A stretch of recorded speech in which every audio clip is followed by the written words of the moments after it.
শোনেন শোনেন, বউ আমার কত কসমেটিক কিনি, আইরে মাথার ঘাম পায়ে ফেলে টাকা কামাই করি। Night cream, fight cream, light cream, কত ক্রিম, এটা দিনের বেলা, এটা রাতের বেলা, এটা গোসলের আগে, এটা গোসলের পরে, এত কসমেটিক এত কিছু কিনে দে, এটা রাস্তার মানুষ দেখাবার রে।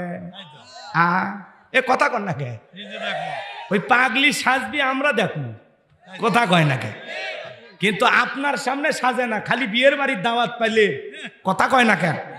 ওই গোসল করছে দুপুর 12টায়, 2টা বাজে উদ্যান কওয়া বলে কি মুরব্বী মানুষ আসছে বলে বুঝবার লয়, বুঝেননি তালক তিল বানাবি, আপনি বুঝেন না বলে কই না চাষা একেবারে ইজ্জত খাইছে। দেখছেন না কত ক্যামেরার চোখ, দেখছেন বলে সব ভাইরাল হয়ে যাবে, সাবধান। এদিক খেয়াল করেন, কষ্ট হচ্ছে আপনাদের, যা কষে কষে মুরব্বী মানুষ হলে কেটে বাদ দিও। এদিক খেয়াল করেন, কষ্ট হচ্ছে আপনাদের। কি বলছিলাম, এই শোনেন, আপনার মেয়েকে পর্দা করানোর দায়িত্ব আপনার, কথা বলে না কেন, আপনার স্ত্রীকে পর্দা করানোর দায়িত্ব আপনার, কথা বলে ঠিক কিনা। আমার বউ আমার সামনে সাজে না, সাজে কখন, বিয়ের বাড়ির দাওয়াত পাইলে, কথা কন ঠিক কিনা। দুপুর 12টায় গোসল শেষ, 2টা পর্যন্ত সাজতেছে, মসজিদের থেকে আসে বলছে কে রে বিউটি হয়নি, কার একটু থামো হয়ে গেছে। তো এখন আপনি যা দেখে বাপ রে বাপ তো তোমার সেই লাগতেছে, হেভি লাগতেছে রে, তখন বলতেছে সাজবো না, ওই বিয়ের বাড়িতে গেলে মানুষ বলবে কার বউ, নয়নের বউ, আমি তো সাজতেছি তোমার জন্য, কথা কন ঠিক কিনা। এরকম আছে না না, আসলে ওই পাগলি কিন্তু আপনার আমার জন্য সাজেনি, ওই ভাব দেখানোর জন্য, মানসক দেখানোর জন্য সাজছে। আর আমাদের সামনে ওই সিরা মেসকি পরে ঘরে, সেরা 3 পিস পরে সিরে গেছে, জেলে না বোঝেন না, 2-1 জায়গায় সিরে টিরে গেছে, ওই বুঝাচ্ছে যে সিরে গেছে আরো কিনে দাও। এদিকে শোকেসে 365টা তোলা আছে, কথা কন ঠিক কিনা। এরা আমাদের সামনে চাকরানির মতো থাকে, আর যখন বিয়ের বাড়ির দাওয়াত মনে হয় বিলকিস রানী, কথা কন ঠিক কিনা। এই জন্য বউদেরকে বলি, এরা এরা এরা এরা এরা এরা স্বামী ভক্ত বউ না, এরা খুব ভেজাল, কথা কন না কেন। পাগলি সাজা লাগবে রাতের বেলায় লিটনের বাবক দেখানোর জন্য, কথা কন ঠিক কিনা। আচ্ছা, মহিলাদের ওয়াজ যদি করার সুযোগ হয় পরে বলতেছি, কথাকে সামনের দিকে নিয়ে যায়, কষ্ট হচ্ছে আপনাদের। লিল্লাহে তাকবীর। তাহলে নারীদের পর্দা ফরজ না নফল, এই ওয়াটার কাট এ বগুড়া দেখে একটু ভাষা এদিক সেদিক করতেছি, আপনারা আবার রাগ কইরেন না। আমি বহুদিন ধরে বগুড়ার থাকি, ওই জন্য সব শিখছি, কথা বুঝছেন নাকি। বাজান গো, আমার মন খারাপ করবেন না, কষ্ট মনের মধ্যে নেবেন না, ভালো করে বোঝেন। তাহলে আপনি আমি যখন সালাত আদায় করব, অন্তরে ভয় থাকতে হবে কার, নামাজের ব্যাপারে তাড়াহুড়ো করা যাবে না। আমরা 2 রাকাত নামাজ 2 মিনিটে শেষ, এরকম আছে না নাই? এ জোরে বলেন আছে না নাই? জোহরের 4 রাকাত সুন্নত, ইমাম আর মুসল্লি একসাথে নিয়ত বান্ধিছে, ইমামের 2 রাকাত হওয়ার আগে মুসল্লি 4 রাকাত শেষ। হুজুর এইবার জিজ্ঞাসা করেছে, চাচা মিয়া আমার আগে আপনার নামাজ শেষ হলো কেমনে, আমার 2 রাকাত হয় না আর আপনি 4 রাকাত হয়ে গেল। কয় হুজুর আপনাদের চর্চা কম। হুজুরেরই বলি চর্চা কম, ওরই চর্চা বলে বেশি, কথা কন না কে। এরকম আছে না নাই? এক চাচা আমার জীবনে দেখা, খালি এরকম মুখ নাড়তেছে, আর মুখ নাড়ানোর স্টাইল দেখে আমি জিজ্ঞাসা, চাচা কোন সুরে পড়লেন? চুপ করে আছে, থমেরে আছে। চাচা কোন সুরে পড়লেন? মানে ওই যেভাবে মাকড়াজ আদায় করেছে, ভালোভাগে যে দাঁতগুলো এখনো খোলেনি, এটা তো বিশাল ব্যাপার, বুঝছেন, মুখ খালি নাড়তেছে। তখন আমাকে বলতেছে, বাবা আজকে তুমি মন খারাপ করো না, আমি কোনো সুরে কেরাইতে জানি না। মানুষ দেখে ঠোঁট ঠোঁট নাড়ে পড়ে, তা আমি মনে করছি আমি এমন কায়দায় মুখ নাড়ামো যাতে মানুষ বুঝতেই না পারে যে আমি কোনো সুরেই পড়িনি। এরকম চালাক আছে না? মুরব্বী মানুষ দাড়ি পেকে গেছে, নামাজের মধ্যে দাঁড়াইয়া কেউ ট্যাপ চালু করলে ওই বেকা হয়ে দেখে কে ওযু করতেছে, ও উত্তর পাড়ার বাদশা কেবল এলো, কথা কয়। এরকম আছে না না? এক চাচা মিয়া নামাজের ব্যাপারে শোনেন, আজান হয় 15 মিনিট 20 মিনিট আগে, ওই চাচা দেখবেন 30 সেকেন্ড থাকতে তাড়াহুড়ো করে ওযু করে এক ঠ্যাং না ধুয়ে প্রথম রাকাত ধরবে, দৌড় মারছে, বুঝছেন। টাইসালা মসজিদ পিছলে খায়, চাচা একদিক লঙ্গি একদিক, তাও বলে আল্লাহু আকবার। আর একজন এসে কয় চাচা লঙ্গি খুলছে, কয় খুলে যায় যাক, জামাত ছাড়া যাবি না। এরকম নামাজি হলে হবে, নামাজ তাড়াহুড়ো করলে হবে না। যখন আসে রমজান মাস, তখন এই দেশে নামাজের প্রতিযোগিতা আরম্ভ হয়। 20 রাকাত পড়েন, 8 রাকাত পড়েন, ওইটা নিয়ে আমার মাথা গরম নাই, মাথা ব্যথাও নাই, কথা কর না কে। যত বেশি পড়বেন তত বেশি লাভ। কথা কন ঠিক কিনা? ভালো করে বোঝেন। আপনি 20 রাকাত তারাবি পড়ে এখন সোনাতলা বাজার নাকি বোরের বাজার, বোরের হাট, ওই হাটত প্রথম তারাবি পরে গল্প হয়, দোস্ত তোমাদের মসজিদে প্রথম তারাবি, আমাদের হুজুর খুবই আল্লাহওয়ালা পরহেজগার, 55 মিনিট। কই কি 55 মিনিট? আমাদের হুজুর বিদ্যুতের গতি ফেল। কে? কই 25 মিনিটে সব শেষ। আমি খানায় কাবা মক্কা মদিনা আল্লাহ গেছেন, আল্লাহ নিয়ে যাওয়াইছেন, আমি গেছিলাম ভাই, 1 ঘন্টা 45 মিনিট লাগছে তারাবি পড়তে। কত? 1 ঘন্টা 45 মিনিট। আর আপনি 20 মিনিটে 20 রাকাত, 16 মিনিটে 20 রাকাত। এই নামাজ আল্লাহর আসমানে পৌঁছা তো দূরের কথা, কবুল হওয়া তো দূরের কথা, মসজিদের ছাদের উপর উঠবি না। কথা কন ঠিক কিনা? এগুলো নামাজ নিয়ে তামাশা করা যাবে না। নামাজ পড়তে হবে ধীরস্থির ভাবে, সময় নিয়ে। সাহাবায়ে কেরাম 2 রাকাত নামাজ পড়ছে, সারা রাত কেটে গেছে।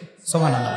তাহলে আল্লাহর ভয়ে আপনি আমি যখন মসজিদে সালাত আদায় করার জন্য জোহরের নামাজের সময় প্রবেশ করব, তখন মনে মনে ভেবে নেব এই জোহরের নামাজ আমার জীবনের শেষ নামাজ। আমি আসর পর্যন্ত আল্লাহর জমিনে নাও বেঁচে থাকতে পারি। কথা বলেন ঠিক কিনা? আমার ভাইয়েরা, আপনি আমি যখন নামাজ আদায় করব, মনে মনে এই ভয় নিয়ে আসবো যে আমি নামাজ আদায় করতেছি, সালাত আদায় করতেছি, আমার আল্লাহ আমাকে দেখতেছেন। কথা কয় না? কথা কয় না? আপনি আমি সালাতে দাঁড়াবো আর মনে মনে খেয়াল করব আমি সালাত আদায় করতেছি, আমার আল্লাহ আমার সামনে দাঁড়িয়েছেন। আল্লাহর ভয়ে, আল্লাহকে রাজি খুশি করার জন্য ধীরস্থির ভাবে 5 ওয়াক্ত সালাত কারা কারা আদায় করবেন? 2 হাত তুলে দেখান। লিল্লাহি তাকবীর। আল্লাহ আমাদের সবাইকে 5 ওয়াক্ত সালাত মসজিদে গিয়ে জামাতের সহিত আদায় করা তৌফিক দান করুন। জোরে বলুন আমিন। আরো জোরে বলুন আমিন। হাত নামান। এই যুবকের দল, ভালো করে বোঝার চেষ্টা করো। যুবক, মন খারাপ করো না, গুনাহগারের কথা একটু বোঝার চেষ্টা করো। যুবকেরা কিন্তু নামাজ পড়ে না। কথা কয় না? এরা সারা রাত ইমু মেসেঞ্জারে বান্ধবীর সাথে কথা বলে, ফজরের আজান হয় যখন, এই হাইব্রিড যুবক ঘুমাইতে যায় তখন। হে যুবক, এই ঘুম ভাঙলে সকাল, না ভাঙলে পরকাল। সারা রাত যে ইমু মেসেঞ্জারে কি পাইছে আসা, খালি গুতে গুতে, খালি খেলা। মানে এই দিক দিয়ে এরকম ঠেলা মারতেছে, ওর কাছে চলে যায়, উনি আবার এরকম ঠেলা মারে এর কাছে চলে আসে। কথা কন ঠিক কিনা? ওই যে আমার ভাই বললো না, খালি এরকম ফস ফস ফস ফস। কথা কন না? কয় হ্যালো জান, কি করতেছো? খাইছো, ঘুমাইছো, এখন কি করো? মেয়েটা বলে ঘুম আসতেছে না, বই পড়তেছি। কি বই? কয় তোমাকে চাই। ছেলে বলতেছে আমার বাড়িতে একটা উপন্যাস আছে। কি বইয়ের নাম কি? কয় মিলন হবে কত দিনে। এরা আবার খুব চালাক, অ্যাঙ্গেলে ম্যাথ দেয়। মিলন হবে কত দিনে? তোর মরণের পরে। কথা কন ঠিক কিনা? এই জন্য যুবক, ফজর না পড়ে যে ঘুমাইলি, এই ঘুম যদি না ভাঙে, কথা বলে না, কেমন করে ঘুমাও তুমি ও গোকুলের যুবকেরা, কেমন করে ঘুমাও তুমি ফজর করে কাজা। এমন তো হতে পারে ও তোমার জোহরে জানাজা। এমন তো হতে পারে ও তোমার জোহরে জানাজা। কথা বলে ঠিক কি না? তাহলে 5 ওয়াক্ত সালাত আদায় করব তো ইনশাআল্লাহ। এইবার মুমিন বান্দার 2 নাম্বার গুণাবলী, ওয়াল্লাযীনা হুম আনিল লাগওয়ি মুরিদুন। মুমিন বান্দার 2 নাম্বার গুণাবলী, অনার্থক কথাবার্তা বলা যাবে না। এক জায়গায় বসে 2-3 ঘন্টা গল্প করে, একবারও আল্লাহর নাম নেয় না। মনে হয় এলাকার সব তথ্য ওনার কাছে।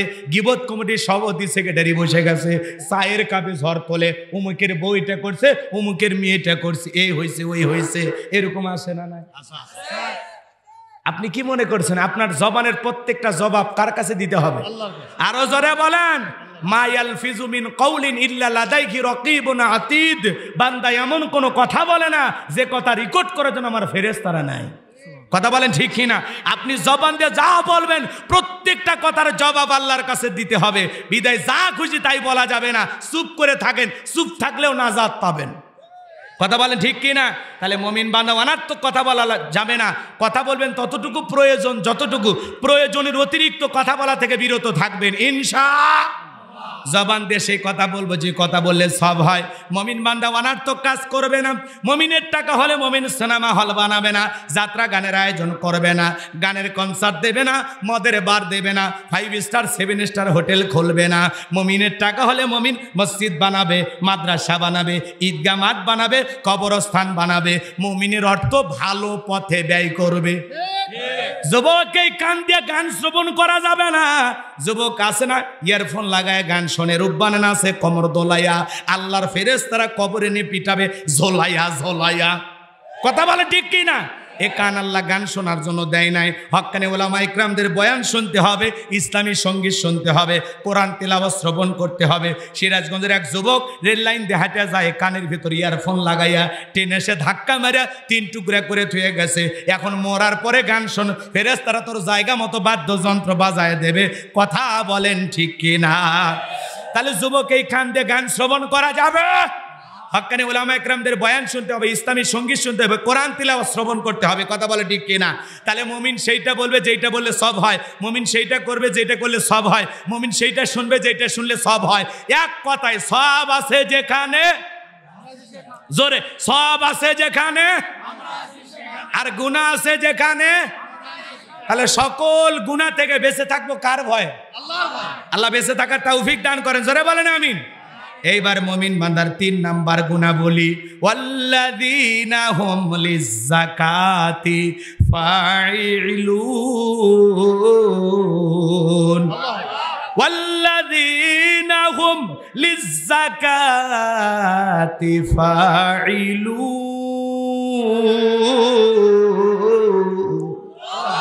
আরো জোরে বলেন আল্লাহু আকবার।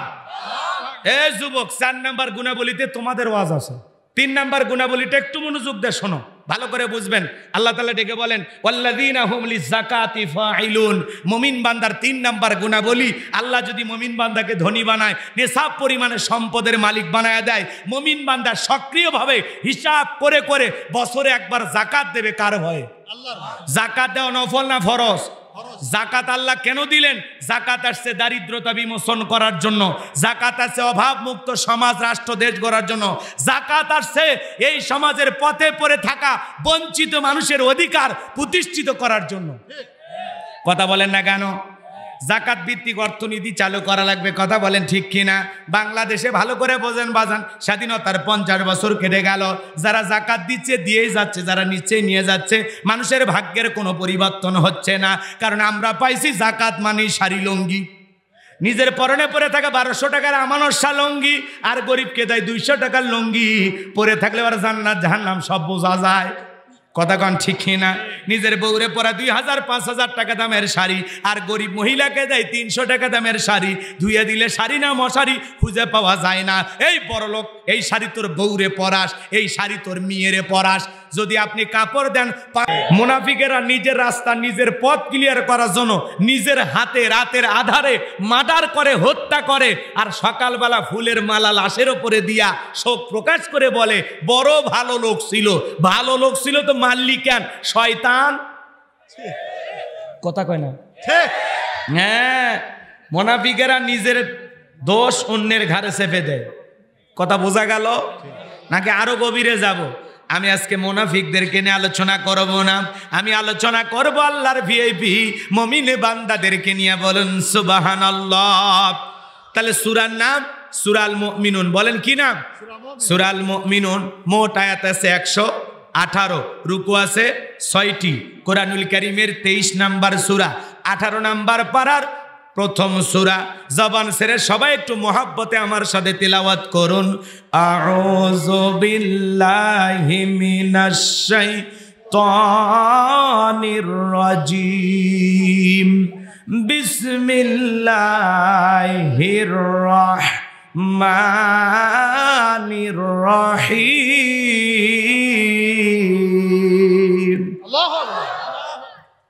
বিতাড়িত মুরতাদ শয়তানের কাছ থেকে আল্লাহ পাকের কাছে আশ্রয় প্রার্থনা চাচ্ছি। পরম করুণাময় অসীম দয়ালু আল্লাহ তাআলা নামে শুরু করছি। আমরা যে কোনো কাজ শুরু করব কার নামে? আল্লাহর নামে। জোরে বলেন কার নামে? আল্লাহর নামে কাজ শুরু করলে বরকত আছে না নাই? আছে। আরো জোরে বলেন আছে না নাই? সম্মানিত ভাইয়েরা আমার, যে কোনো কাজের শুরুতে যদি আপনি বিসমিল্লাহ পাঠ করেন, যে কাজ আল্লাহর নাম নিয়ে শুরু করা হয়, সে কাজে কল্যাণ আছে না নাই? আছে। আরো জোরে বলেন আছে না নাই? বিসমিল্লাহর পাওয়ার কথা, ফজিলত কত যদি বুঝাইতে যায় লম্বা হবে। সংক্ষিপ্ত একটা কথা আপনাদের উদ্দেশ্যে বলে যায়। আল্লাহর একজন বান্দি, অমুসলিমের ঘরে তার জন্ম, মুসলমানদের একটা দিনই মজলিসে গিয়ে কোরআনের আলোচনা শোনার পর হৃদয়ের ভিতরে একটু পরিবর্তন হয়েছে, সিদ্ধান্ত নিয়েছে আমি কালেমা পড়ে মুসলমান হব। সুবহানাল্লাহ বলেন। বলেন তো বাজান, মাঝে মাঝে আমাদের এদিক খেয়াল করেন, দিনের বুঝ আল্লাহ যাদেরকে দেন, অনেক ইমামের কাছে, অনেক বক্তার কাছে হাতে হাত রেখে মানুষ কালেমা পড়ে মুসলমান হয়। কথা বলেন ঠিক কিনা? সংক্ষিপ্ত কথা 2 মিনিটে বলে দিয়ে যায় বাজান গো আমার। এই মেয়েটা কালেমা পড়ে মুসলমান হয়ে গেল। বাড়িতে যাওয়ার পর উঠতে বসতে আল্লাহর জিকির করে, জবান দিয়ে বিসমিল্লাহ পাঠ করে। হঠাৎ করে মেয়েটার মা জিজ্ঞাসা করে, জবান দিয়ে কি বললি? মেয়েটা ডেকে বলে, মা আমি মুসলমানদের ধর্মীয় প্রোগ্রামিংকে বুঝতে পেরেছি, সৃষ্টিকর্তার নাম আল্লাহ, কুল হুয়াল্লাহু আহাদ। হে নবী আপনি বলুন আল্লাহ এক, আল্লাহ অদ্বিতীয়। বলেন তো আমাদের সৃষ্টিকর্তার নাম কি? আল্লাহ। আরো জোরে বলেন কি? আল্লাহ। এইবার মেয়েটা ডেকে বলে, মা আমি বুঝতে পেরেছি মুসলমানদের ধর্ম হলো পৃথিবীর শ্রেষ্ঠ ধর্ম। ইন্নাদ্দীনা ইনদাল্লাহিল ইসলাম। নিঃসন্দেহে আল্লাহ তাআলার কাছে কেবলমাত্র শুধুমাত্র একটি ধর্ম মনোনীত, ধর্মের নাম কি? ইসলাম। ইসলাম আছে যেখানে শান্তি আছে, ইসলাম আছে যেখানে সমাধান আছে। এইবার মেয়েটার মা ডেকে বলে, মেয়ে সর্বনাশ করেছিস, এখনো সময় আছে, ইসলাম ধর্ম ত্যাগ করে বাপ দাদার ধর্মে ফিরে আসো। মেয়েটা ডেকে বলে, মা কোনো মতে আমার পক্ষে ইসলাম ধর্ম ছাড়া সম্ভব নয়। স্বামী আসলেন, ডেকে বলে, স্বামী আমরা এই এলাকার সবচেয়ে ধনী মানুষ, আমাদের মেয়েটা কালেমা পড়ে মুসলমান হয়েছে, এটা তো মেনে নেওয়া যায় না। এইবার ডেকে বলে, এ আমার মেয়ে এখনো সময় আছে, ইসলাম ধর্ম ত্যাগ করে চলে আসো। মেয়েটা ডেকে বলে, বাবা ইসলাম মানতে গিয়ে যে মজার শান্তি পেয়েছি, আমার পক্ষে ইসলামের পথ থেকে 1 ইঞ্চি সরে আসাও সম্ভব নয়। জোরে বলেন আল্লাহু আকবার। ওই প্রভাবশালী ব্যক্তি বাদশার খুব কাছের মানুষ ছিলেন, ওই দেশের বাদশার কাছে গেলেন। বাদশা তার সিলমোহর মারা আংটিটা এই ব্যক্তির হাতে দিয়েছেন। ওই দেশের নিয়ম হলো ওই বাদশার সিলমোহর মারা আংটি যার হাতে থাকবে, কোনো কারণে যদি আংটিটা হারিয়ে ফেলে, বাদশার আংটি হারানোর অপরাধে বাদশা তাকে ফাঁসি দিয়ে মারে। এইবার লোকটা ডেকে বলে, বাদশা আমি ব্যস্ত মানুষ, যদি আংটিটা হারিয়ে ফেলে দেই আপনি তোমাকে ফাঁসি দিয়ে মারবেন, অতএব আপনার আংটি হেফাজতের দায়িত্ব আমি পালন করতে পারবো না, তবে আমার মেয়েকে আমি এই দায়িত্ব দিতে পারবো যদি আপনি অনুমতি দেন। বাদশা ডেকে বলে, আমার কোনো সমস্যা নাই, মেয়েটার হাতে আংটি হেফাজতের দায়িত্ব দাও, কিন্তু অবশ্যই দেশের আইন সম্পর্কে মেয়েটাকে অবগত করবা। বাড়িতে যাওয়ার পর মেয়েটার হাতের মধ্যে আংটি দিয়ে ডেকে বলে, মা এইটা বাদশার সিলমোহর মারা আংটি, খবরদার তুমি যেন হারিয়ে না ফেলো। বাদশার আংটি হারানোর অপরাধে বাদশা কিন্তু ফাঁসি দিয়ে মারবে, আমি বাবা হয়েও তোমাকে বাঁচাতে পারবো না। মেয়েটা বিসমিল্লাহির রহমানির রহিম বইলা আংটিটা জামার পকেটের ভিতরে রেখে দিয়েছে। রাতের বেলায় বাবা কৌশলে মেয়ের ঘরের ভিতরে প্রবেশ করে আংটিটা জামার পকেট থেকে নিয়ে বাড়ির পাশে নদী ছিল, নদীর ভিতরে ছুঁড়ে ফেলে দিয়েছে। আর মনে মনে ভাবতেছে, মেয়েরে আগামী কালকে যখন বাদশার সিলমোহর মারা আংটিটা তোমার কাছে চাইবো, যখন ফেরত দিতে পারবা না, বাদশার আংটি হারানোর অপরাধে বাদশা তোমাকে ফাঁসি দিয়ে মারবে। তুমি মুসলমান হয়েছো এ কথা প্রকাশও পেল না, আমার উঁচু মাথা নিচু হলো না, বংশের মুখে চুনকালি পড়লো না, তোমার কারণে আমার সম্মান নষ্ট হলো না। আপন বাবা হয়ে মেয়ের বিরুদ্ধে গভীর ষড়যন্ত্র করলেন, চক্রান্ত করলেন, কারণ একটাই, মেয়েটা ইমানদার মুসলমান। কথা বলেন ঠিক কিনা? ইসলাম মানতে গেলে আপন বাবা সন্তানের বিরুদ্ধে অবস্থান নেয়। কথা বলেন না কেন? ইব্রাহিম আলাইহিস সালাম তার বাবা আজর ঠাকুরকে ডেকে বলে, আব্বা এই প্রতিমাগুলো দেখে না, শোনে না, না পারে নিজেদের কল্যাণ করতে, না পারে আপনাদের কল্যাণ করতে, নাকের টোকা একটা মাছি বললেও তাড়ানোর শক্তি নাই। বাবা গো, দেবতার পূজা বাদ দিয়া এক আল্লাহর ইবাদত করো। আজর ঠাকুর ডেকে বলে, তুমি আমার দেবতার বিরুদ্ধে কথা বলো, আমার ছেলে হইয়া যাও, আমার চোখের সামনে থেকে দূর হয়ে যাও। ইব্রাহিম খলিলুল্লাহকে বাড়ি থেকে বের করে দিলেন। কথা বলেন ঠিক কিনা? শুধু এক আল্লাহর পথে দাওয়াত দেওয়ার কারণে আপন পিতাও সন্তানকে ঘর থেকে বের করে দিলেন। এই বাবা মেয়েটার বিরুদ্ধে এই গভীর চক্রান্ত আর ষড়যন্ত্র করলেন, কারণ একটাই, মেয়েটা কালেমা পড়ে মুসলমান হয়েছে। এইবার শোনেন, এই যে আংটিটা নদীর ভিতরে ছুঁড়ে ফেলে দেওয়া হলো, আপন বাবা হয়ে মেয়ের বিরুদ্ধে এরকম একটা মরণের ফাঁদ পেতে রাখলো। পুরো ঘটনাটাকে আপনারা শুনবেন। কারা কারা একটু হাত তোলেন তো বাজান, লিল্লাহে তাকবীর। হাত নামান বাজান গো আমার। তাহলে সূরার নাম সূরাল মুমিনুন। একটু জবান ছেড়ে সবাই তেলাওয়াত করুন, কদ ফালাহাল মুমিনুন।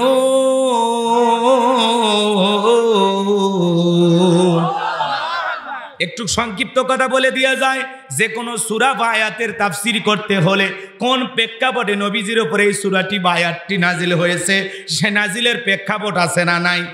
নাজিলের শানে নজুল জানার দরকার আছে না নাই? যদি শানে নজুল আলোচনা না করা হয় তাহলে তাফসীর বুঝতে সহজ হয় না কঠিন হয়? কঠিন হয়। আর যদি শানে নজুল আলোচনা করা হয় তাহলে তাফসীর বুঝতে সহজ হয়, বলুন সুবহানাল্লাহ। আর যদি শানে নজুল আলোচনা করা না হয় তাহলে তাফসীরের পরিপূর্ণতা পায় না। কথা কি বোঝা গেল? তাহলে রাসূলের উপর কোন সময় আল্লাহ পাক সূরাল মুমিনুনের এই আয়াতে কারিমাগুলো নাজিল করেছেন জানার দরকার আছে না নাই? বলতে গেলে যদি একটু সময় লাগে, সময় দেবেন তো ইনশাল্লাহ? কত মুরব্বী যাত্রার প্যান্ডেলে ফজরের নামাজ পড়ছে না, মানে ফজর পর্যন্ত যাত্রা দেখছে। তাহলে ফজর পর্যন্ত যাত্রা দেখা যায়, রাতের ৩টা-৪টা পর্যন্ত জাগ্রত হয়ে বিশ্বকাপ খেলা দেখা যায়। আর কোরআন শোনার জন্য যদি একটু সময় দেওয়া লাগে, দেবেন না? পারবেন তো? যদি সময় দেন বুঝবো এলাকার মানুষ ভালো, আর যদি সময় না দেন তাহলে বুঝবো আপনারা ওই গুরু। ও বোঝেননি? না না, কৃষক মফিজ বানাবো। বাজান গো আমার, নবীজির প্রিয় সাহাবী হযরত ওমর ফারুক রাদিয়াল্লাহু তাআলা ডেকে বলেন, আমি মৌমাছির বন বন ভন বন আওয়াজ শুনলাম। ডানে তাকায় মৌমাছি নাই, বামে তাকায় মৌমাছি নাই। বিশ্ব নবীর চেহারা মোবারকের দিকে তাকায় দেখি নবীজি ফিস ফিস করে কি যেন তিলাওয়াত করতেছেন। হযরত ওমর ফারুক ডেকে বলেন, আমার বোঝার বাকি রইল না, আসমান থেকে নবীজির উপরে কোরআনুল কারীম নাজিল হচ্ছে, আর বিশ্ব নবী কোরআনুল কারীম রিসিভ করতে ব্যস্ত, বলুন সুবহানাল্লাহ। মৌমাছির বন বন ভন বন আওয়াজ হইলে কোরআনুল কারীম নাজিল হয়। দপ্তরি ছুটির ঘন্টায় বাড়ি মারে টন টন আওয়াজ হইলে কোরআনুল কারীম নাজিল হয়। নবীজি যখন ঘোড়ার উপরে থাকতেন, ওই সময় যদি কোরআনুল কারীম নাজিল হইতো, ওহির ভারে ঘোড়ার পাগুলো বালুর ভিতরে ডেবে যেত। বলেন আল্লাহু আকবার। কয়েকটি পদ্ধতিতে নবীজির উপরে কোরআনুল কারীম নাজিল হইতো, এগুলো বলতে গেলে লম্বা হবে। এক সাহাবী রানের উপরে মাথা রেখে নবীজি আরাম ফরমাচ্ছেন, ওই সময় কোরআনুল কারীম নাজিল হলো। সাহাবী ডেকে বলেন, আমার কাছে মনে হয় আমার রানটা ফেটে যাবে, আমার কাছে মনে হয় আমার রানের উপরে পাহাড় চেপে ধরা হয়েছে। তাহলে কোরআনুল কারীমের একটা আলাদা ওয়েট, আলাদা একটা ওজন আছে না নাই? জীবনের প্রথম কোরআনুল কারীম রিসিভ করতে গিয়ে নবীজির শরীর মোবারকে জ্বর পর্যন্ত এসেছিল। আমার ভাইয়েরা, দীর্ঘ 23টি বছরে নবীজির উপরে কোরআনুল কারীম নাজিল হয়েছে। ইমদাদিয়া লাইব্রেরি 150-200 টাকার বিনিময়ে কোরআনটা ছাপায়া আপনার আমার বাড়িতে পৌঁছায়া দিয়েছে। এই কোরআনের সম্মান মর্যাদা অনেক কপাল পরা মুসলমান আমরা আজও বুঝতে পারলাম না। কথা বলেন ঠিক কিনা? হযরত ওমর ফারুক ডেকে বলেন, নবীজির কোরআনুল কারীম রিসিভ করা শেষ হয়ে গেল। বিশ্ব নবী সাহাবায়ে কিরামদের দিকে মুখ ঘুরা ডেকে বলেন, আমার সাহাবীরা, এই মাত্র আসমান থেকে জিবরাইল এসে আমার উপরে সূরাল মুমিনুনের 10টি আয়াত কারিমা নাজিল করে জানায়া দিয়ে গেলেন, নবী গো, এই 10টি আয়াতের ভিতরে আল্লাহ রাব্বুল আলামিন তার আদরের মুমিন বান্দাদের জন্য 7টি বৈশিষ্ট্য নিয়ে আলোচনা করেছেন, 7টা গুণাবলী নিয়ে আলোচনা করেছেন। কোন মুমিন যদি এই 7টা গুণে গুণান্বিত হতে পারে, 7টা গুণ দিয়ে তার জীবনটাকে সাজাইতে পারেন, আমার আল্লাহ রাব্বুল আলামিন বলেন, উলাইকা হুমুল ওয়ারিসুন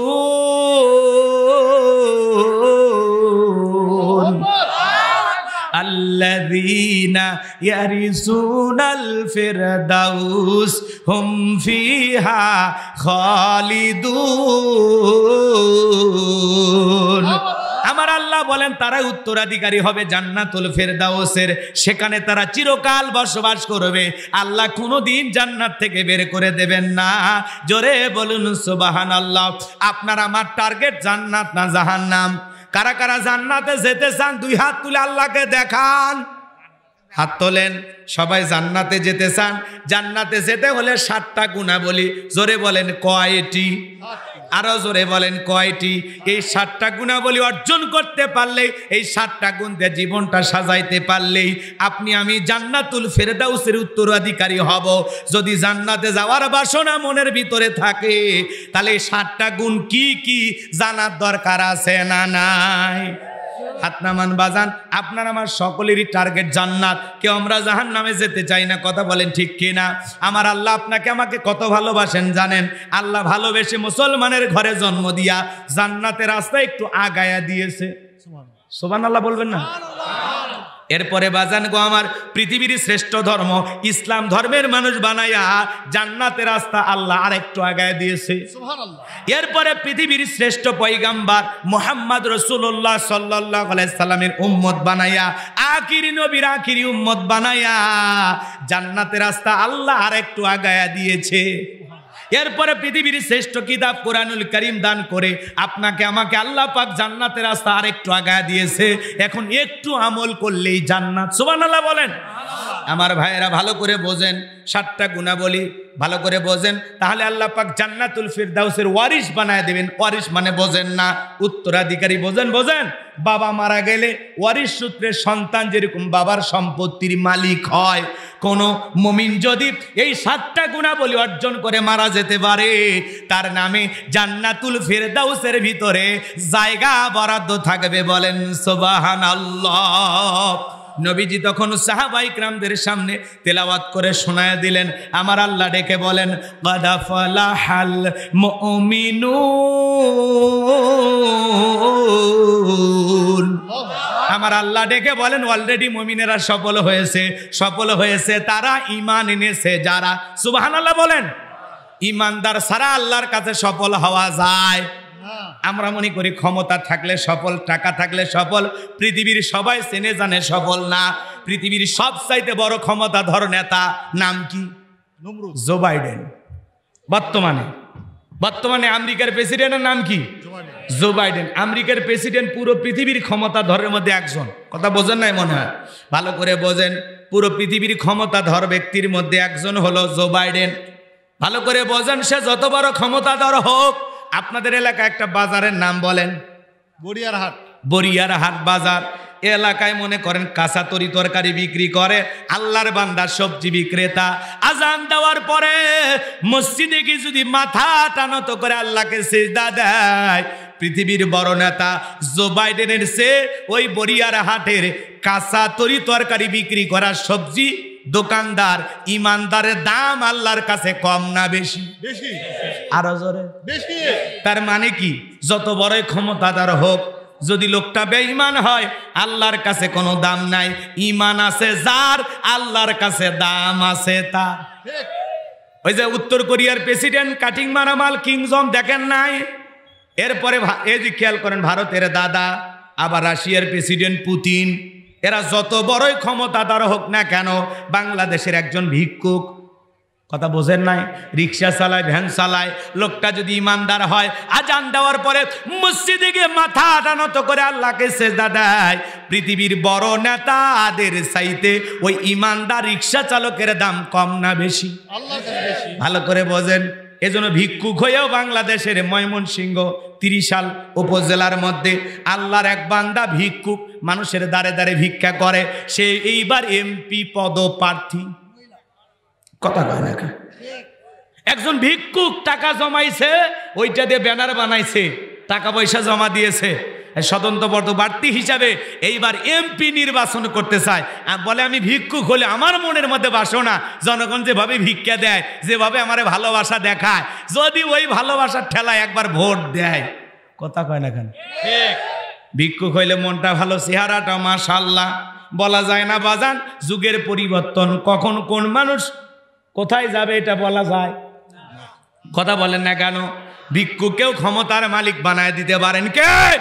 ময়মনসিংহ 30 জেলায় আল্লাহর এই বান্দা ভিক্ষুক এমপি নির্বাচন করতেছে বাজার, মনের মধ্যে বাসনা এমপি হয়ে জনগণের সেবা করতে চাই। তার মানে কি ভিক্ষুকেরও ক্ষমতায় যাওয়ার ইচ্ছা? কথা কয় না চাচা। চৌকিদার ওই যে না এসকে নালি না কি না, ওই চৌকিদার বলতেছে আমিও এমপি পদপ্রার্থী হব। তাহলে চৌকিদার ভিক্ষুক সবাই একটু এমপি হবার চায়, নেতা হবার চায়। কথা কন ঠিক কি না বাজান গো? তার মানে কি বোঝেন না? বুঝান লাগে। কথা কয় না কেন? তাহলে সবার একটু আশা আছে না নাই? একটু বসবো কোথায়? চেয়ারে। কথা কন ঠিক কি না বাজান গো, আল্লাহ যদি কাউকে ক্ষমতার আসনে বসায়, সম্মান দেওয়ার মালিক কে?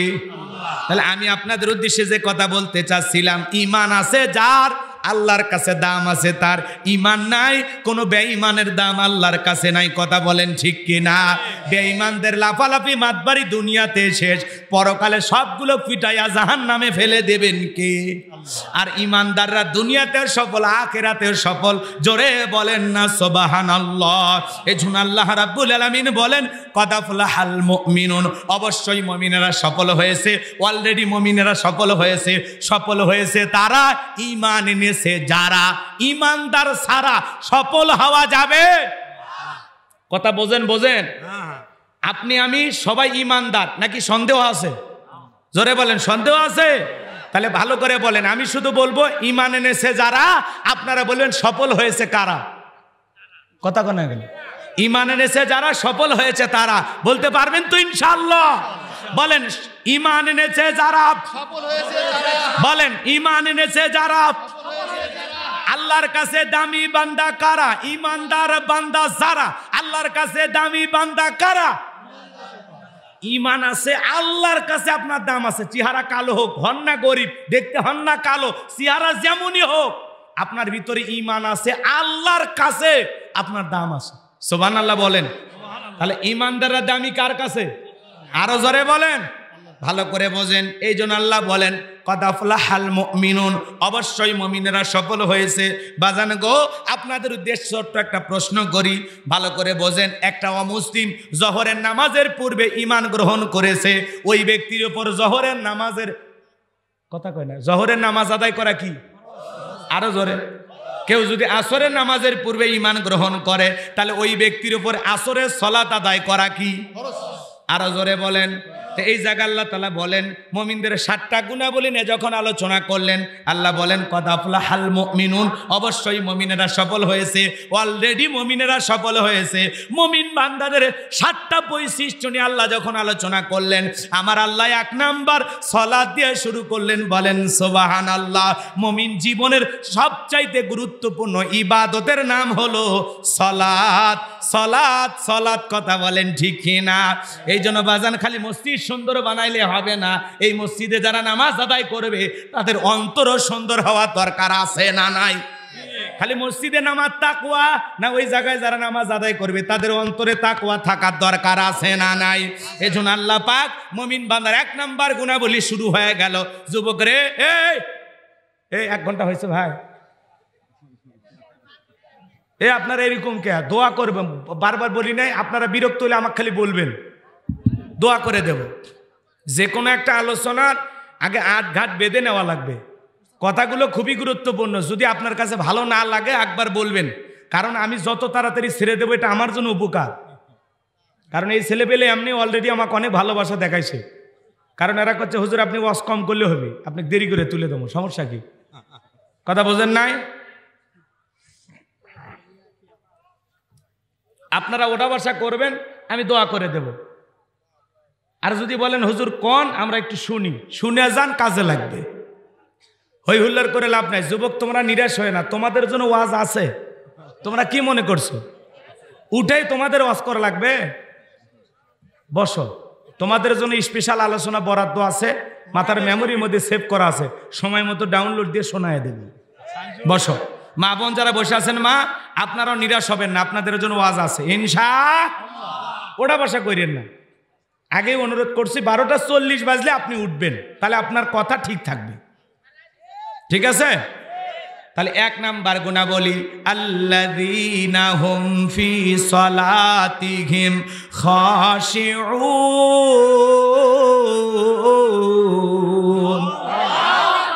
আমার আল্লাহ ডেকে বলেন যারা নিজেদের সালাত বিনয়ের সহিত, নম্রতার সহিত, খুশু ভাব নিয়া, আল্লাহর ভয় নিয়ে আদায় করে। আপনি আমি সালাত যখন আদায় করব, অন্তরে ভয় থাকতে হবে কার? তাফসীরকারকেরা লিখেছেন বাজান, অন্তরের ভিতরে সুচিন্তা, দুশ্চিন্তা, বিবির কথা, ব্যবসা বাণিজ্যের কথা, দুনিয়াবি কোনো চিন্তা ভাবনা মনের মধ্যে রাখা যাবে না।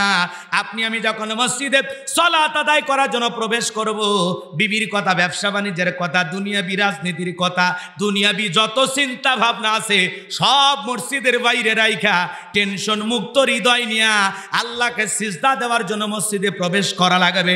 তাহলে আপনি আমি যখন মসজিদে ঢুকবো অন্তরে ভয় থাকবে কার? ইয়া আইয়ুহাল্লাযীনা আমানুত্তাকুল্লাহ, হে ঈমানদারগণ আমি আল্লাহকে ভয় করো। কিভাবে সালাত আদায় করবেন, কিভাবে আদায় করা দরকার, বিশ্বনবী কিভাবে সালাত আদায় করেছেন ভাইয়েরা আমার শুনে যান। বিশ্বনবীর প্রিয় সাহাবী ভালো করে বোঝেন তারা কিভাবে সালাত আদায় করেছেন, একটু জানার দরকার আছে না নাই? বিশ্বনবীর প্রিয়তমা স্ত্রী আম্মা জান আয়েশা রাদিয়াল্লাহু তাআলা আনহা বলেন, নবীজি এত লম্বা সময় নামাজের মধ্যে দাঁড়িয়ে থাকতেন, মাঝে মাঝে তাকায় দেখতাম নবীজির পা মোবারক ফুলে উঠেছে। চিৎকার মেরে বলেন সুবহানাল্লাহ। একটা মানুষ কতক্ষণ দাঁড়ায় থাকলে পা ফুলে ওঠে এবার চিন্তা করেন। লম্বা সময় নবীজি নামাজের ভিতর দাঁড়িয়ে থাকতেন। শুধু কি তাই, আম্মা জান আয়েশা আরো ডেকে বলেন, নবীজি এত লম্বা সময় ধরে সিজদা দিতেন, মাঝে মাঝে মনে হয় নবীজি আর কোনোদিন সিজদা থেকে মাথা উঠাবেন না। লম্বা সময় রুকু করতেন, লম্বা সময় সিজদা দিতেন। আম্মা জান আয়েশা ডেকে বলেন, একদিন রাতের বেলায় দেখি বিছানা ভিজে গেছে। আমি মনে করলাম পানি পরে ভিজে গেছে, কিন্তু না না, আমি তাকায়া দেখি রহমতের নবী সিজদা দিয়া তো কান্না করেছেন, কাঁদতে কাঁদতে সিজদার জায়গাটা ভিজে গেছেন। নবীজি যখন সিজদা থেকে মাথা উঠাইলেন, আমি জিজ্ঞাসা করলাম, নবী গো এত কান্না কেন করেছেন, কি হয়েছে আপনার? বিশ্ব নবী ডেকে বলে, আয়েশা আমি তো আমার জন্য কাঁদি না, আমি কাঁদি আমার গুনাহগার উম্মতের জন্য। আল্লাহর কাছে কেঁদে কেঁদে বলি, আল্লাহ আমার গুনাহগার উম্মতের গুনাহগুলো মাফ করিয়া দাও। বলেন সুবহানাল্লাহ। ও আয়েশা আমি কেঁদে কেঁদে বলি, আল্লাহ আমার গুনাহগার উম্মতকে তুমি জাহান্নামের আগুনে পোড়াইও না, আমার গুনাহগার উম্মতদেরকে তুমি জাহান্নামের আগুন থেকে মুক্তি দাও। যেই নবীর জীবনে কোনো গুনাহ নাই, কথা বলেন না কেন? জীবনে কোনো গুনাহ নাই, 63 বছরের জিন্দেগিতে একটিও মিথ্যা কথা বলেননি। বাজান গো আমার ভালো করে বোঝেন, যেই নবী গুনাহ করেন নাই, নবীরা গুনাহ করেন না। নবীরা হলো জন্মের আগে মাসুম, জন্মের পরে মাসুম। সুবহানাল্লাহ বলেন। ভালো করে বুঝেন বাজান গো আমার, যেই নবীর জীবনে কোনো গুনাহ নাই, সেই নবী দিনের মধ্যে 70 বারেরও বেশি ইস্তেগফার পড়তেন, তওবা করতেন। কথা বলেন ঠিক কিনা? ভালো করে বোঝেন। আপনার আমার জীবন তো গুনাহ দিয়া ভরা, তাহলে আপনার আমার তওবা করার দরকার আছে না নাই? নবী যদি সিজদা দিয়ে আপনার আমার গুনাহ মাফের আশা আল্লাহর কাছে দোয়া করেন, তাহলে আমাদেরও সিজদা দিয়া গুনাহ মাফের আশায় আল্লাহর কাছে দোয়া করার দরকার আছে না নাই? নিজেদের গুনাহ মাফের আশায় সিজদা দিয়া কাঁদতে হবে কার কাছে? আল্লাহর কাছে। আরো জোরে বলেন আল্লাহ ডেকে বলেন, ওয়াল্লাযীনা ইয়াবিতুনা লিরাব্বিহিম সুজদান ওয়া কিয়ামা।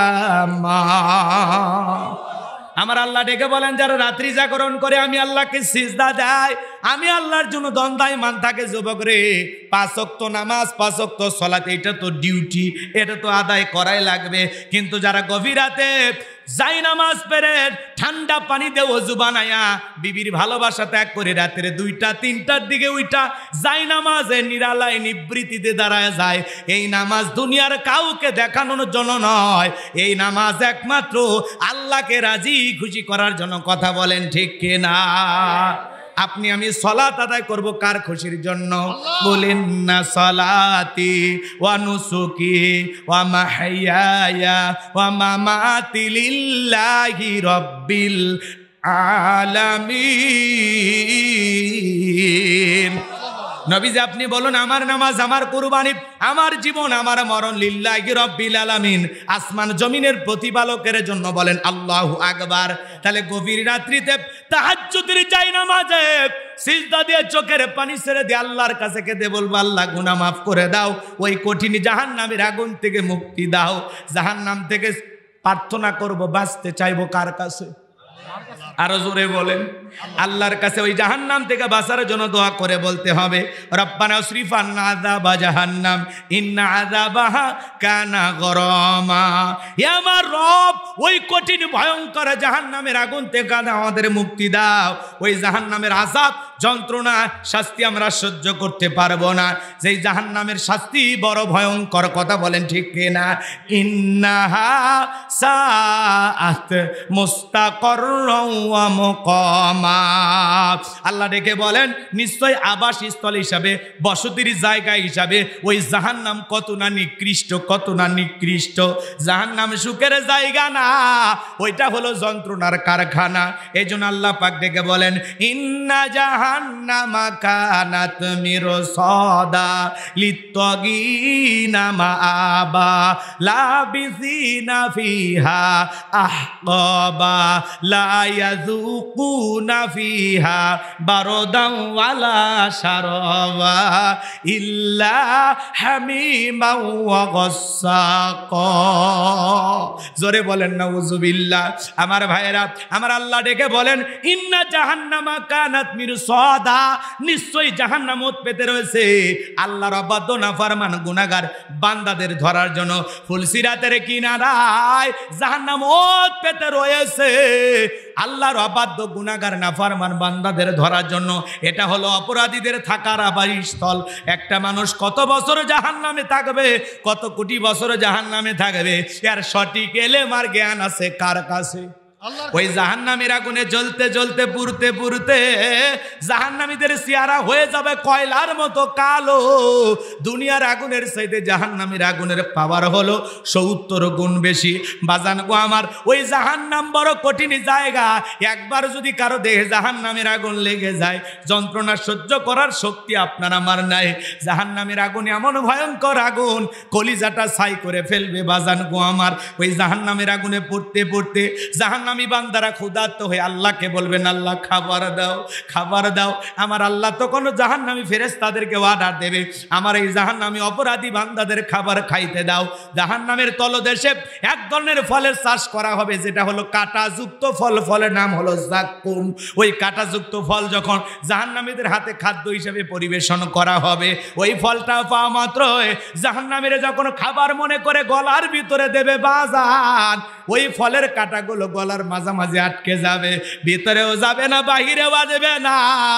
যত গলা নাড়াচাড়া করবে কাঁটাগুলো ফুটবে আর ফুটবে, যন্ত্রণায় চিৎকার মারবে আর ডেকে বলবে, আল্লাহ এ কেমন ফল খাওয়াইতে দিলা, ভিতরেও যায় না, বাহিরেও আসে না।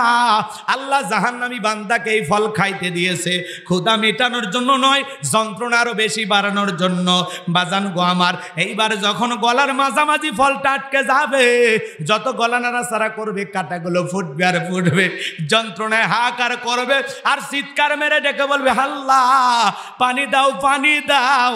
ওরা যখন পানি পানি বলে চিৎকার মারবে, আমার আল্লাহ ডেকে বলেন, লা ইয়াযুকুনা ফিহা বারদান ওয়ালা শারাবা, তাদেরকে মিনারেল ওয়াটার দেওয়া হবে না, ঠান্ডা কোনো পানি দেওয়া হবে না।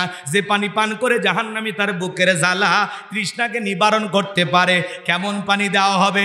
ইল্লা হামিমা ওয়া গাসসাকা, এমন উত্তপ্ত ফুটান্ত গরম পানি দেওয়া হবে যা পুষ ব্যতীত কিছুই নয়। ও বগুড়ার মুসলমান, দেগের ভিতরে বড় বড় ফোড়া হয়, ফাটায় দিলে ভিতর থেকে কি বের হয়? আরো জোরে বোঝেন নাই? বোঝেন নাই? ভিতর থেকে কি বের হয়? টমেটো রস না পুষ? হাসপাতাল থেকে সংগ্রহ করে দেবো, 1 গিলাস খাবেন 50,000 টাকা দেবো, 1 লাখ টাকা দেবো, খাবেন? খাবেন? শুনে ঘৃণা লাগতেছে, সিসি হুজুর বলেন কি এগুলো খাবার জিনিস? বাজান গো, সিসি কইরা লাভ নাই, যারা জাহান্নামে যাবে এটাই তাদের খাদ্য। ইল্লা হামিমা ওয়া গাসসাকা, আল্লাহু আকবার।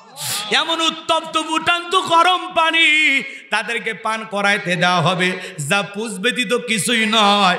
ওই দুর্গন্ধওয়ালা পুজওয়ালা পানি যখন পান করবে, বাজার জাহান্নামীর লারি বুড়িগুলো গলে গলে পড়ে যাবে। জোরে কন্না উজুবিল্লাহ। আল্লাহ বলেছেন, ওই পানিটা পান করা মাত্রই দেখের সুন্দর গোস্তগুলো খসে খসে পড়ে যাবে। জোরে বলেন নাউজুবিল্লাহ।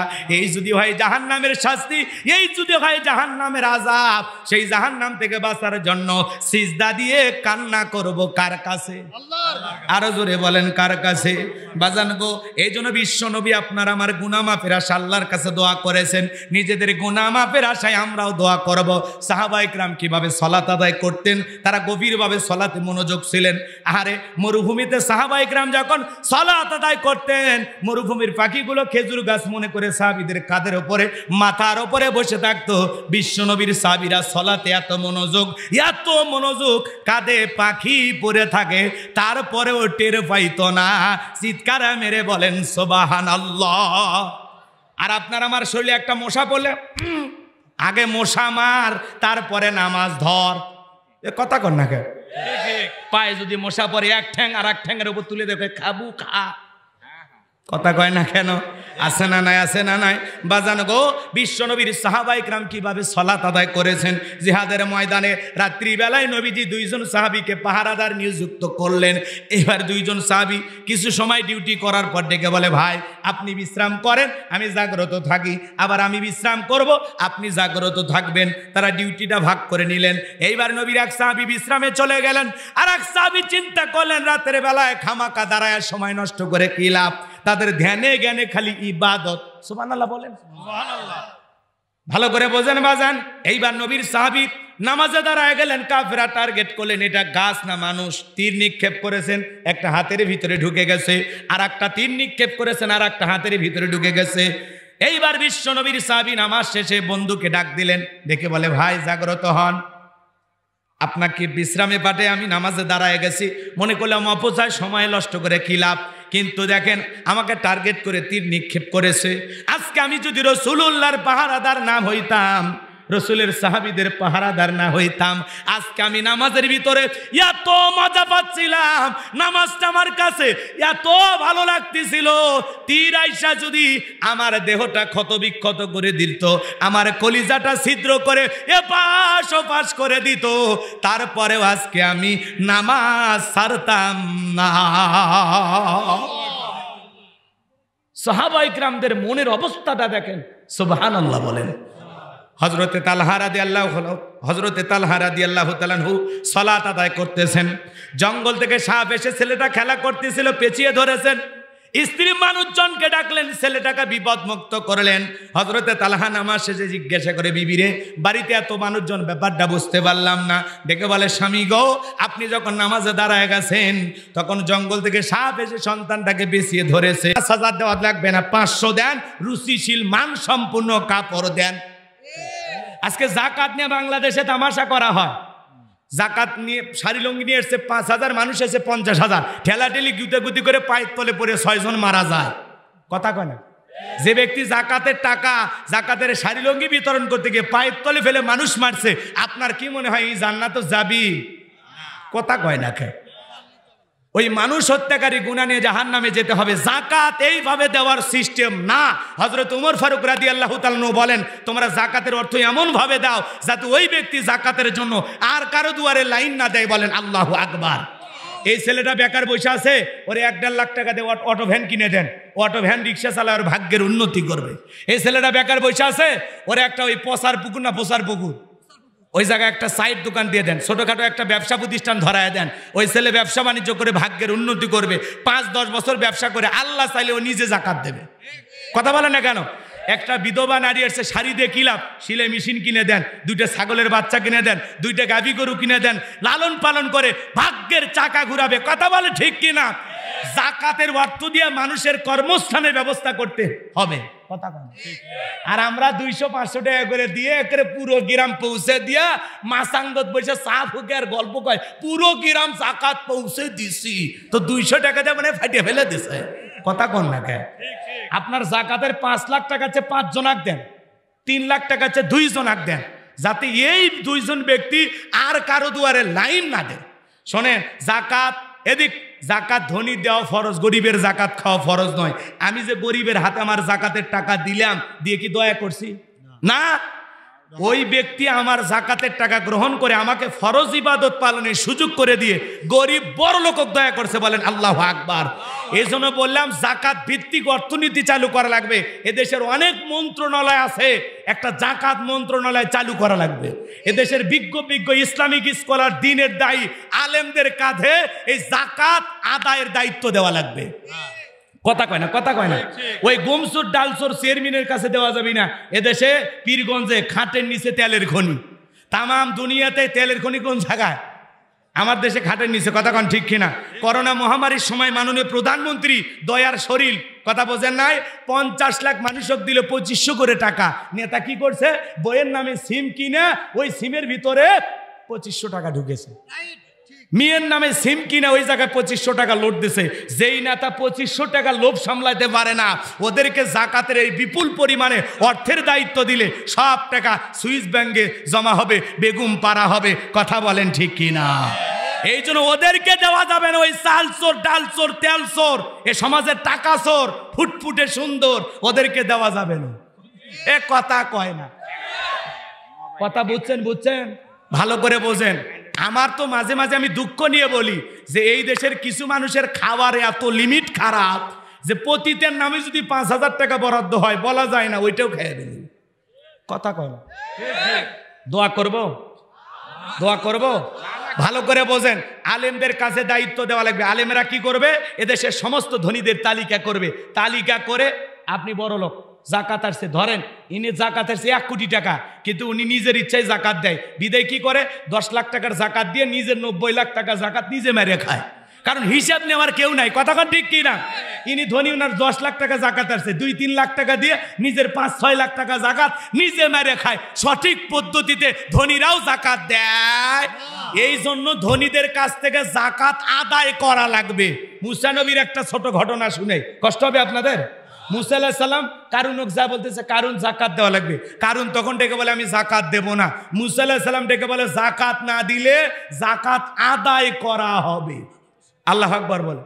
মুসা নবীর রাগ কম না বেশি? যে নবীর মাথা গরম হয়ে গেলে মাথার টুপি ভেদ করে চুল খাড়া হয়। সুবহানাল্লাহ বলবেন না? যেই নবীর এত রাগ, আজরাইল থাপ্পড় মারে। কথা কয় না। এক ঘুষি মেরে দুনিয়ার থেকে মানুষকে বিদায় করে দেয়। আল্লাহু আকবার বলে।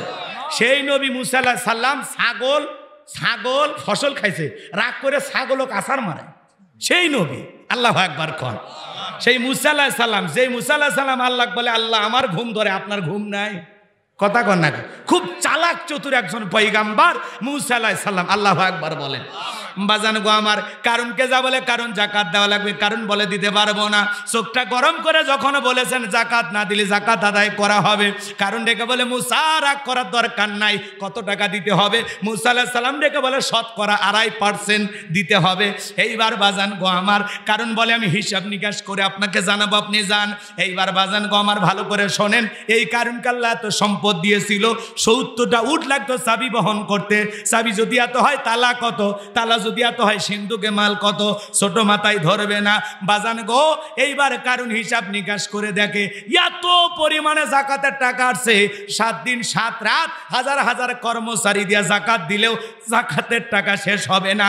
এমনি তো কৃপণ, পায়ে স্যান্ডেল দেয় না ক্ষয় যাবে বলে, গায়ে জামা পরে না ছিঁড়ে যাবে বলে, সেই কৃপণ কি এত পরিমাণে অর্থ জাকাত দিতে পারে? পারে না। সেইবার গভীর একটা ষড়যন্ত্র করলো। এলাকা একটা 2 নাম্বার মহিলা ছিল, নাম হলো সবদা। এই সবদা নামের পতিতার কাছে চলে গেল, যায় বলে সবদা রে, আমি তোরে 2 বস্তা টাকা দেব, বিনিময়ে মুসা নবীর বিরুদ্ধে একটা সাক্ষী দিতে হবে। কি সাক্ষী? আগামীকাল মুসা আলাইহিস সালাম যেই মজলিসে আল্লাহর পথে মানুষকে দাওয়াত দিবে, ওই ভরা মজলিসে দাঁড়াইয়া একবার শুধু বলবি মুসা নবী দিনের বেলা ওয়াজ করে আর রাতের বেলায় আমি সবদার সাথে রাত কাটাই। বাস এতটুকু কথা বললেই যথেষ্ট, বাকি যা করার আমি করব। যেহেতু 2 নাম্বার মহিলা রাজি হয়ে গেল, অ্যাডভান্স হিসাবে 1 বস্তা টাকা তারে দেওয়া হলো। পরের দিন সকালবেলা মুসা আলাইহিস সালাম হাজার হাজার জনতার সামনে ওয়াজ করতেছেন, তাওহীদের কথা বলতেছেন, আল্লাহর পথে মানুষকে দাওয়াত দিতেছেন। মুসা আলাইহিস সালামের ওই মজলিসে মুসা নবীর আলোচনা শোনার পর সবদার পাষাণ হৃদয় গইলে গেছে। নবী মুসার ওয়াজ শুনে সবদার চোখ দিয়া পানি ঝরতেছে। এইবার কারণ ইশারা দিয়ে বলে শব্দ তাড়াতাড়ি দাঁড়া, আজকে মুসা যে কায়দা ওয়াজ করতেছে সব তো মুসার দলে লোক হয়ে যাবে। আমার ভাইয়েরা এইবার কার শব্দ বলে আর একটু শুনি, বলে না শুনতে দেওয়া যাবে না। দুইজন লোক পাঠায়া দিল, তাড়াতাড়ি শব্দকে দাঁড় করায় দাও। এইবার দুইজন লোক এসে বলে নেতা গতকাল রাত্রিতে 1 বস্তা টাকা দিয়েছে, আর 1 বস্তা টাকা রেডি আছে, সাক্ষীটা দিয়া টাকার বস্তাটা নেবার সন্তানটাকে বিপদ মুক্ত করলাম। হযরতে তালহার স্ত্রী ডেকে বলে স্বামী এত ঘটনা আপনার চোখের সামনে ঘটে গেল, আপনি কি কিছুই বলতে পারেন না? হযরতে তালহা ডেকে বলে বিবি রে, নামাজের মধ্যে মন যদি এদিক সেদিক চলে যায় তাহলে নামাজ তো আর নামাজ থাকে না। জোরে বলেন আল্লাহু আকবার। আর আপনি আমি নামাজ পড়ি গোকুল, মন চলে যায় বকুলপুর, কথা কয় না? আপনি আমি নামাজ পড়ি শিবগঞ্জে, মন চলে যায় বগুড়া শহরে, কথা কন না? নামাজে দাঁড়াইয়া আমাদের মন খালি ছটপট করে। একটা গবেষণায় বলা হয়েছে 8 সেকেন্ডও নামাজের ভিতরে আমাদের মন স্থির থাকে না, আমরা বড় অস্থির, কথা কয় না? ঠিক ঠিক। দুনিয়াবি নানান চিন্তা ভাবনা নামাজের কথা মনে হয়, মাঝে মাঝে নামাজের ভিতরে এত কথা মনে হয়, কয় রাকাত নামাজ চলতেছে তাও ভুলে যায়। আছে না? না আছে না? নামাজের ভিতরে দুনিয়াবি এত চিন্তা ভাবনা মাঝে মাঝে মনে হয় সিজদা 2টা দিলাম না 3টা দিলাম, ওইটাও ভুলে যায়। আছে আছে এরকম আছে না? আমরা পাগল মন, আমাদের মন খালি ছটপট করে, কথা কয় না? কথা কয় না? কি মন, কি মন? পাগল মোহন মন রে, মন কেন উল্টো পাল্টা বলে? ও পাগল মন মন রে, মন কেন মসজিদে না যায় রে? আল্লাহ রে কোন দুনিয়ায় পাঠাইলা আমারে? বর্তমানের নারী পুরুষ সমান সমান মাপ, লম্বা চুল কাটিয়া আবার মাথায় লাগাই ক্যাপ। আল্লাহ রে কোন দুনিয়ায় পাঠাইলাই আমারে? জিন্সের প্যান্ট শার্ট পরিয়া রাস্তা হাইটা যায়, পোলানা মাইয়া ওইটা সেনা বড় দায়, কথা কয় না? এমন পোশাক পরে যায়, কানে পড়ছে দুল, কপালে পড়ছে টিপ, কাছে যদি যায় বলেন বিলকিস আপা, কয় না আমি আবুল। আছে না? না। বুখারী শরীফের স্পষ্ট হাদিস, আল্লাহ রাসূল বলেছেন কোন পুরুষ যদি নারীর বেশ ধারণ করে আর কোন নারী যদি পুরুষের বেশ ধারণ করে আল্লাহর লানত তাদের উপরে, কথা বলে ঠিক কি না? আজকে সমাজে ওড়না এখন ছেলে মানুষ নেয়, মেয়েরা নেয় না, কথা কয় না? ওই জন্য ঢাকা শহরে দেখলেন না কিছু মা বোনরা স্লোগান দিল পোশাকের স্বাধীনতা চাই। কেমন স্বাধীনতা? বলে দাদি নানি ব্লাউজ ছাড়া শাড়ি পরেছিল, আমরাও পরতে চাই। এ কথা কন নাকি আপনারা? দাদি নানি ব্লাউজ ছাড়া শাড়ি পরেছিল ঘরের ভিতর, এখন অভাবের কারণে পড়ুক আর গরমের কারণে পড়ুক, কোন দাদি কি শাড়ি পরিয়া বিশ্বটাই আন্দোলন করছে? দেখে যাও আমি তোমার দাদি শাড়ি পরেছি বলেছিল, কথা বলেন বলেছিল? এই বোনেরা ব্লাউজ ছাড়া শাড়ি পরিয়া এমন কায়দা পিঠটা ফাঁকা রাখছে, মনে হয় এই জায়গায় আর্জেন্টিনা ব্রাজিলের ম্যাচ হবে, কথা কন ঠিক কি না? এরা অসভ্য, এরা বেহায়া, এরা নগ্নতা ছড়াইতে চায়, এরা পোশাকের স্বাধীনতার নামে যেটুকু পরে আছে এটুকু পরে থাকতে চায় না। যারা সভ্য ঘরের সভ্য জন্ম হওয়া মেয়ে তারা এই স্লোগান দিতে পারে না। কোন মুসলমানের মেয়ের মুখে এই ধরনের আওয়াজ আসতে পারে না, কথা বলেন না কেন? ভালো করে বোঝেন, নারী পর্দা করবে, নিরাপদে থাকবে। নারী কেন তার দেহকে, এই যে আমাদের দ্বিতীয় বক্তা ভাই এমন এমন কথা বলছেন, চমৎকার আলোচনা, কথা কয় না কেন? যে আমরা দেহের অনেক কিছু নিজেদের ঢেকে রাখি, বউ বাচ্চা ঢেকে রাখি না, কথা কন ঠিক কি না?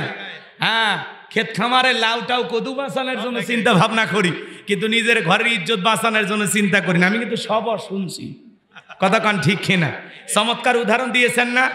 হ্যাঁ, যেগুলো কথা বলেছেন বাস্তব না? উনি কি বলছে? আমি ওয়াশ করবো, তো উনি ওয়াশ করছে, আমি একটু হালকা মলম দিয়ে যাচ্ছি। কষ্ট হচ্ছে আপনাদের নাকি? হ্যাঁ, বিরক্ত হেন না। বউ যদি আপনারা হয়, মেয়ে যদি আপনারা হয়, অবশ্যই তাকে ফরজ পর্দা করানোর দায়িত্ব কার? জোরে বলেন কার? এই অসভ্য 2-4টা বেহায়া নারীর কারণে বাংলাদেশ কোনোদিন বেপর্দায় চলবে না। মনে রাখবেন, এটা লন্ডন আমেরিকা নয়। তারপরে মাঝে মাঝে ঢাকা শহরে গেলে নারীদের পোশাক দেখলে মনে হয় আমি আমেরিকায় আছি, কথা কন ঠিক কিনা? এই জন্য এই বোনদেরকে বলতে চাই, ভালো হয়ে যাও। আর যদি পোশাক ছাড়া ঘুরতে মনে চায়, গুগলে সার্চ দাও কোন দেশে পোশাক ছাড়া মানুষ বসবাস করে, পাসপোর্ট ভিসা লাগায়া ওই দেশে চলে যাও। তোদের মতো অসভ্য বেহায়া নারীর জন্য এ দেশের কুকুরও কাঁদবে না। কথা কন ঠিক কিনা? মুসলমান হয়ে থাকলে ভালো করে বলেন তো, পর্দা করে নফল না ফরজ? অকরনা ফি বুয়ুতিকুন্না ওয়ালা তাবাররুজনা তাবাররুজাল জাহিলিয়াতিল উলা। নারীরা তোমরা ঘরের ভিতর অবস্থান করো, খবরদার জাহিলিয়াতি যুগের মেয়েদের মতো নোংরা অশ্লীল পোশাক পরে নিজের দেহকে প্রদর্শন করো না। যে নারী যত সুন্দর তার পর্দাটা তত সুন্দর। আর ঢিলা ঢালা বোরকা আর হাত মুজা পা মুজা পরার স্টাইল বলে দেয় এটা সভ্য ঘরের সভ্য মহিলা। এর বাপ মুসলমান, এর স্বামী মুসলমান। কথা বলেন ঠিক কিনা? কোন মুসলমানের মেয়ে বেপরদায় বাহিরে বের হতে পারে? কথা বলেন না কেন?